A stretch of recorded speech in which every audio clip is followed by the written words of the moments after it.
अस्सलाम वालेकुम everyone, hope so आप सब खैरियत से होंगे इंशाल्लाह ताला। मेरे से सवाल जो हुआ है वो हम औरतों के हवाले से है, और सवाल करने वाले ने सवाल पता क्यों किया है? वो इसलिए किया है कि मैं अब एक औरत हूँ, बीवी भी हूँ डेफिनेटली। तो अब जो है मैं इससे ऐसा सवाल करूँगा कि इसको जो है अपने इस्लाम से नफ़रत हो जाएगी, क्योंकि इसका अल्लाह जो है ना इसको वज़रिबू हुन्ना कह के मारने का हुक्म दे रहा है इसके शोहर को। ये सवाल मेरे से इसलिए किया गया है, ठीक है? बात समझ रहे हैं आप? इनको ये नहीं पता कि मैं जिस इस्लाम को फॉलो कर रही हूँ ना, मुझे उसका कॉन्टेक्स्ट पता है, और जो मेरे से सवाल कर रहा है उसको उसका कॉन्टेक्स्ट पता नहीं है, क्योंकि उसने जो अपनी व्हाट्सएप यूनिवर्सिटी से जो उसको एजुकेट किया गया वो धड़ से आके उसने सवाल जो है ना पेस्ट कर दिया। सूरह निसा वर्स नंबर 34 के अकॉर्डिंग अल्लाह मानने का हुक्म क्यों दे रहा है? बात मेरी किसी और तरफ ना हो जाए, सो स्टार्ट करते हैं। सबसे पहले आया को यहाँ पे रीड करते हैं, बिस्मिल्लाहिर्रहमानिर्रहीम।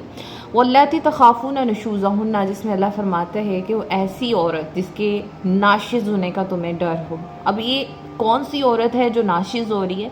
नाशिज़ में चढ़ाई पे चढ़ जाना, तकब्बुर करना, बुग़्ज़ रखना, नफ़रत करना, मानने वाली बातों को भी ना मानना। अब आप कहेंगे कि भाई वो कोई ग़ुलाम है, उसको क्या ख़रीदा है? तो आपको ये बात समझ में आनी चाहिए कि निकाह एक कॉन्ट्रैक्ट मैरिज है, ठीक है, जिसको कुरान ने मिसाकुल गलीज़ कहा है, एक संजीदा और मजबूत अहद, जिसको कुरान ने कहा है वजाअल बैनकुम मवद्दतुम व रहमा, कि एक दो अजनबी सिर्फ इसलिए इकट्ठे हो रहे हैं कि उनके आपस में मोहब्बत हो, एहतराम हो, एक दूसरे को समझने वाले हों, एक नस्ल को परवान चढ़ाएं, उसकी तरबियत करें, ना कि रुलने के लिए छोड़ दें।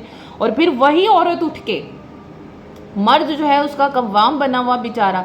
हमारी सोसाइटी के अंदर ना कव्वाम का भी बड़ा गलत मतलब लिया गया है। इमाम राज़ी रहमतुल्लाह फरमाते हैं मर्द जिसको कव्वाम कहा गया ना, हरगिज़ इसका मतलब ये नहीं है कि वो आका है और औरत उसकी बांदी है, हरगिज़ इसका ये मतलब नहीं है, बल्कि इसका मतलब ये है कि मर्द रिस्पॉन्सिबल है, औरत अगरचे कमा रही है या नहीं कमा रही, मर्द उसको राहत फराम करेगा, उसके खर्चे उठाएगा, अपने बच्चे के भी उठाएगा, ठीक है जी। मर्दों को इसलिए कव्वाम कहा कि वो प्रोटेक्टर भी होते हैं। अच्छा, उसके बाद जी आगे बढ़ते हैं। अब वो मर्द बेचारा कव्वाम है, जिस पे ना उसने बैनर उठाया, ना रोया, ना तड़पा कि अल्लाह ने मेरे ऊपर इतनी सारी जिम्मेदारियां क्यों लाद दी कि मैं बीवी का भी, माँ का भी, बहन का भी, बेटी का सारे खर्चे उठा रहा हूँ, ठीक है, मुझे क्यों कव्वाम बनाया? अल्लाह ने यहाँ बराबरी क्यों नहीं कर दी? मर्द नहीं रो रहा। अच्छा जी, उसके बाद क्या हो रहा है? मर्द कव्वाम भी है, कॉन्ट्रैक्ट मैरिज है, मिसाकुल गलीज़ है, अल्लाह ने इस रिश्ते में रहमत और मुवद्दत रखी है, उसके बावजूद औरत नाशिज़ बन गई है। जिस मर्द को, जिस औरत को एक दूसरे का लिबास कहा गया था, वो अब उसी लिबास को तार तार करके, लिबास तो प्रोटेक्ट कर रहा है ना, वो तो नंगा नहीं कर रहा जिस्म को। अगर ऐसा होगा तो मैं तो कभी वेयर नहीं करूँगी, मैं उसको उतार दूंगी। तो ऐसा जो लिबास है, फिर उसके बारे में अल्लाह क्या फरमाता है कि फिर तुमने उसको डायरेक्ट मारना नहीं है। वल्लाती तखाफून नुशूज़हुन्ना, अब वो नाशिज़ हो गया, उसके नाशिज़ होने का तुम्हें डर हो गया, तो फ़ाइज़ुहुन्ना, फिर उसको तुमने नसीहत करनी है, उसको समझाना है, उसको मारना पीटना नहीं है, पहले उसको समझाना है first of all. Second step is that कि अब वो नहीं समझी, वाज़ व नसीहत उसको कर दी गई, वो नहीं समझी है। दूसरे नंबर पे आपने क्या करना है कि वहजुरुहुन्ना फिल मज़ाजिया, उसका जो बिस्तर जो तुम्हारे साथ लेटती है ना, अब उसको अलग कर दो, ठीक है? समझ में आ रही है बात? अब अगर औरत नस्ली होगी, ख़ानदानी होगी, माँ की तरबियत याफ्ता होगी, तो वो फ़ाइज़ुहुन्ना से ही समझ जाएगी। अब उसने वहाँ से लेसन नहीं लिया फ़ाइज़ुहुन्ना से, तो वहजुरुहुन्ना से ही ले ले, उसका बिस्तर अलग किया गया, वहाँ से ही समझे। अरे वो कैसी औरत है, कैसी बदबख्त औरत है कि जो इस निकाह जैसे रिश्ते के अंदर रहकर भी इतना ज़्यादा वो नाशिज़ बन रही है, फिर उसके बाद वो यहाँ भी नहीं समझी है। फिर तीसरे नंबर पे अल्लाह फरमाता है वज़रिबुहुन्ना, उसको मारो। वज़रिबुहुन्ना, मारो। ये तो हमें कहा, कितना मारना है, किस चीज़ से मारना, ये नहीं कहा, जिसके बारे में हमारे क्लासिकल और मॉडर्न जो हमारे स्कॉलर्स हैं वो क्या कहते हैं? वो कहते हैं that is mean a symbolic gesture, ठीक है, विदाउट हार्म, पेन और humiliation, and only as a last resort after all peaceful steps fail. یعنی آپ نے سارا کچھ کر لیا اور وہ آخری ایک سٹیپ ہے تب آپ نے مارنا, اور وہ ایسا نہیں مارنا وہ ہارمفل پین نہ ہو, وہ ہیوملیشن نہ ہو, ٹھیک ہے, اور یہ تمہارا کیا ہے, لاسٹ ریزورٹ ہے, آخری حربہ ہے. اب یہ تو ہمیں ہمارے اسکالرس نے سمجھا دیا اس بات کے بارے میں.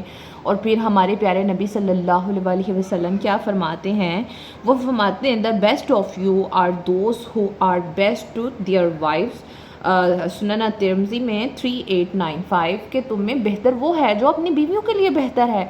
پھر اس کے ساتھ ہی فرمایا کہ لا تضربوا اماء اللہ, یعنی بغیر without any kind of reason تم نے اپنی بیویوں کو, اللہ کی بندیوں کو نہیں ماننا, سنن ابو داؤد 2146 میں. اور زندگی رسول اللہ صلی اللہ علیہ وسلم کو اگر اسٹڈی کر دیا جائے نا, ان کے اسوہ حسنہ کو, ان کی پوری سیرت کو, تو انہوں نے اپنی پوری زندگی میں ایک عورت کو بھی ہٹ نہیں کیا, ایک عورت کو بھی نہیں مارا. حالانکہ ان کی زندگی میں 11 عورتوں کے بارے میں آج کافر کو بھی معلوم ہے ان کی 11 بیویاں تھیں, ایک بیوی کو بھی نہیں ان کو مارنے کا آپ کو نظر آئے گا ان کی زندگی کے اندر کوئی سین. اچھا جی, وہ عورت ہے, ٹھیک ہے, اس کے بارے میں آپ کو سمجھ میں آ گیا ہوگا کہ اس کو کہا گیا ہے اور کتنا ماننا ہے یہ بھی بتایا ہے کہ وہ ہے سیمبولک جیسچر, ٹھیک ہے. اور پھر ساتھ ہی بتایا گیا ہے کہ اتنا شدید نہیں مارنا, ٹھیک ہے, اتنا شدید نہیں مارنا وہ بیچاری جو ہے کہ مر ہی جائے, جیسے آج کل جاہل لوگ جو ہیں وہ کر رہے ہیں.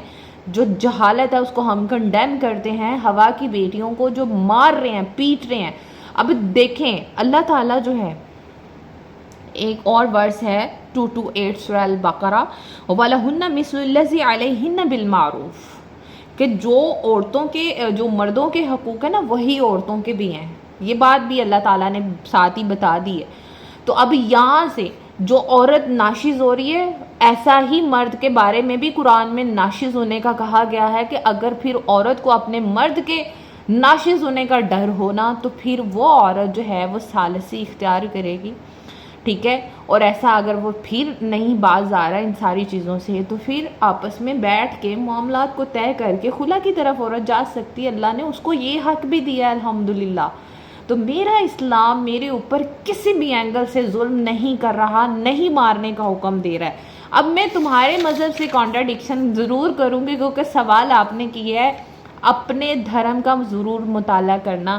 آپ کی منو سمرتی کے اندر کہا ہے, چیپٹر 8 ہے ورس 299 میں کہا گیا ہے, اف وائف از پراؤڈ, وہی جو ناشز کا میں نے کہا نا, وہی نشوز والی عورت. اف وائف از پراؤڈ, اگر بیوی جو بڑا پراؤڈ فیل کر رہی ہے, اچھا ڈس ریسپیکٹفل ہے اینڈ ڈس اوبیڈینٹ ہے, تو پھر کیا کرنا ہے جی اس کا. اب اس کا کیا انجام ہے, ٹو ہر ہسبینڈ, وہ اپنے ہسبینڈ کے ساتھ یہ سارا کچھ کر رہی ہے تو لیٹ دا ہسبینڈ پنش ہر, مرد اس کو سزا دے سکتا ہے by batting Hare with the روپ اور اے سپلٹ بامبو, اس کو رسی کے ساتھ یا بانس کا جو ڈنڈا ہوتا ہے بمبو, اس کے ساتھ وہ سزا دے سکتا ہے, اس کو مار سکتا ہے. اچھا یہ آپ کا دھرم کہہ رہا ہے جی. کرسچینٹی بھی آج کرسچن مشنری بھی بڑا بولتا ہے اسلام پہ, عورتوں کے حقوقوں پر. تو بس ایک ہی بک کا نام یہاں پہ پیسٹ کر رہی ہوں, وہ پڑھ لیجیے گا, مالیس مالیفیکرم. یہ بک جو ہے نا لکھی گئی ہے 1886 AD میں, اور اس کتاب کے اندر آپ کو نظر آئے گا کہ 2 دہائیوں تک, 2 صدیوں تک لاکھوں عورتیں جادوگرنیاں کہہ کے زندہ جلا دی گئی ہیں, مار دی گئی ہیں. اور کس نے ماری ہیں؟ کرسچینٹی نے ماری ہیں, ٹھیک ہے. ان کو شیطان کے اعلی کار سمجھا جاتا تھا.